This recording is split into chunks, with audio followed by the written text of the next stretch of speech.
क्या करना है हमको, ए पी निकालनी है। Determine A P whose third term is 5 and 7 term is 9। A P बतानी है, ए पी निकालनी है हमको, पूरी सीक्वेंस लिखना है।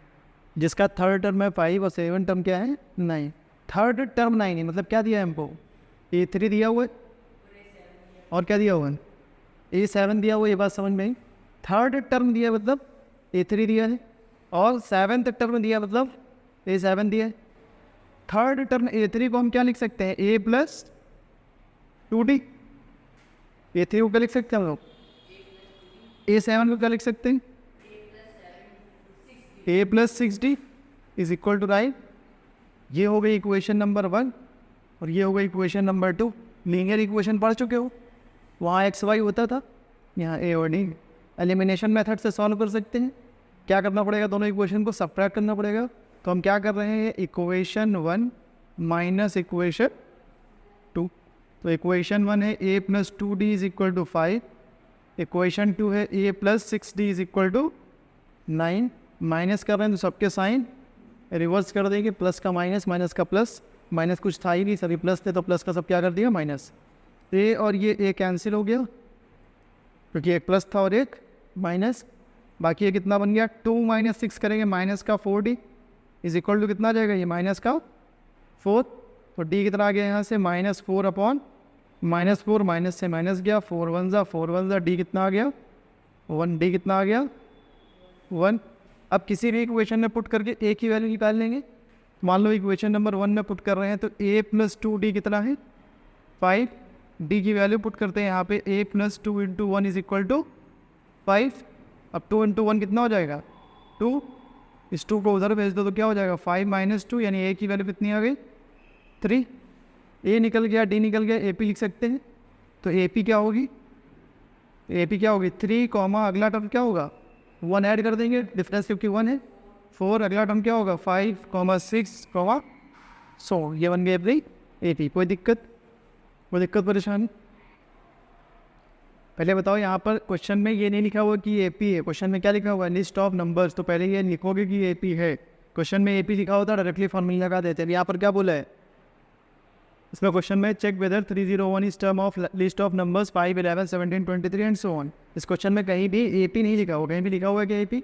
तो पहले हम ये बोलेंगे क्वेश्चन में AP लिखा होगा अगर, तब तो ठीक है, डायरेक्ट फॉर्मूला लगाना इस्तेमाल शुरू कर देंगे।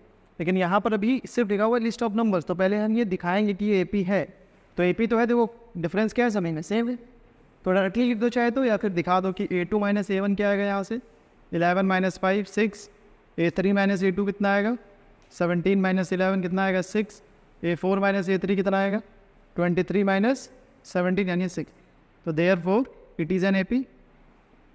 ये क्या हो गया AP, क्योंकि डिफरेंस क्या था कॉमन, तो AP हो गई। अब क्या बोल रहा है, चेक वेदर 301 इस टर्म, क्या 301 यानी 301 इस AP में कहीं पर आएगा, ये बोल रहा है 301 क्या इस AP का कोई टर्म है कि नहीं है। तो हम क्या लेट कर लेंगे, let AN is equal to, अब n की वैल्यू फाइंड करेंगे। n की वैल्यू अगर पॉजिटिव इंटीजर या फिर नेचुरल नंबर सेम चीज़ है, अगर वो आ गई तो 301 इसका टर्म होगा, और अगर फ्रैक्शन में आया तो नहीं होगा टर्म। ठीक है, तो सॉल्व करो। वही a plus n minus 1 into D is equal to 301। पहला टर्म कितना है 5, कॉमन डिफरेंस कितना आया 6 इज इक्वल टू 301। सबसे पहले इसको उधर भेज देंगे, तो n minus 1 into 6 is equal to 301 minus 5। तो n minus 1 into 6 is equal to, minus करेंगे कितना जाएगा 296। अब ये 6 उधर भेज दो, तो n minus 1 is equal to 296 upon 6। ठीक है, अब बताओ ये कम्प्लीटली डिवाइड होगा क्या, कम्प्लीटली डिवाइड होगा क्या, 6 से डिवाइड होगा ये, कैसे चेक करेंगे, काट के नहीं ऐसे देख सकते हो, 9 2 11 और 6 17, 3 से डिवाइड नहीं होगा, तो ये 6 से डिवाइड नहीं होगा। बाकी काट लो, 2 3 ज़ा 6, 2 1 ज़ा 2, 4 ज़ा 8, 2 8 ज़ा 16। अब 3 से डिवाइड ये नहीं होगा, तो ये ऐसे ही रहेगा। तो n की वैल्यू क्या आ जाएगी, इधर है 148/3 और प्लस क्या कर देंगे 1, तो n की वैल्यू क्या आ जाएगी यहाँ से 148 प्लस 3 अपॉन 3, यानी कि 151 अपॉन 3 से कम्प्लीटली डिवाइड नहीं होगा, फ्रैक्शन आया। तो क्या लिख दोगे यहाँ पर, n can not be a fraction, therefore 301 is not a term of given entity, not a term of given entity। बताओ बात समझ में आई? बात समझ में आई? क्या कर रहे हैं यहाँ पर? हमें n निकाल देना है, और अगर n पूरा पूरा नंबर आ जाए, इंटीजर आ जाए या नेचुरल नंबर आ जाए तो टर्म है, वरना टर्म नहीं है। फ्रैक्शन में आएगा तो टर्म नहीं है। ठीक है, देखो देखो क्वेश्चन है how many 2 digit numbers are divisible by 3।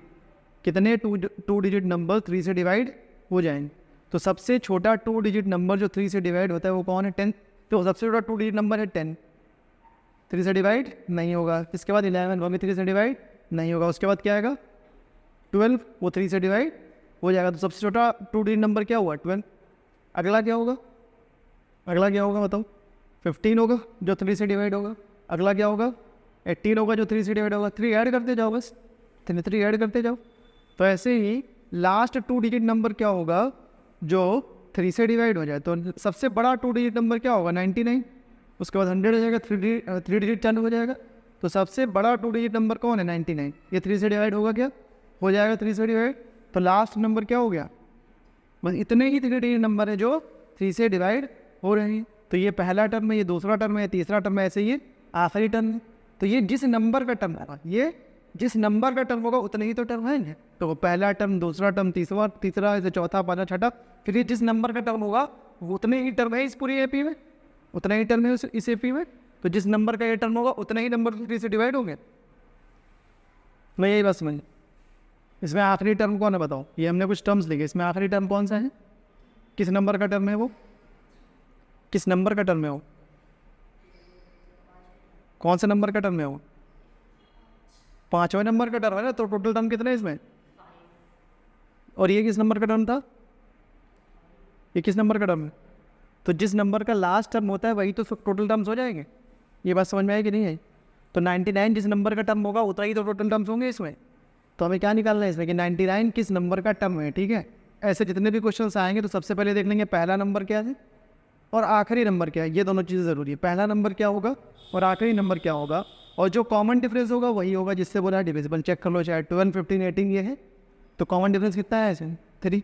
तो ए हो गया 12, डी हो गया 3, और लास्ट टर्म में 19 है, उसको हम क्या मान लेंगे? ए एन मान लेंगे। क्या मान लेंगे उसको? और एन की वैल्यू निकाल देंगे। ऐसे क्वेश्चन अभी कर चुके हैं पहले भी, तो एन की वैल्यू निकाल दो। चलो अपने आप से करो, करो सॉल्व करो। 12 + n - 1, डी की वैल्यू 3। हम यहाँ पे किए दे रहे हैं, बाकी इधर देखना नहीं, अपने आप से करो और फिर इधर देखो।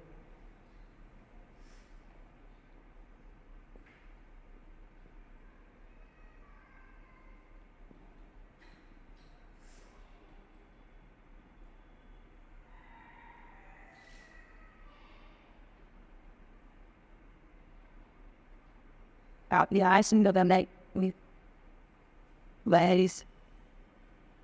तो ये पूरा सॉल्व करके एन की वैल्यू क्या है? 30 है।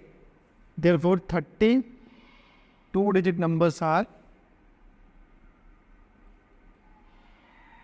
Divisible by 3।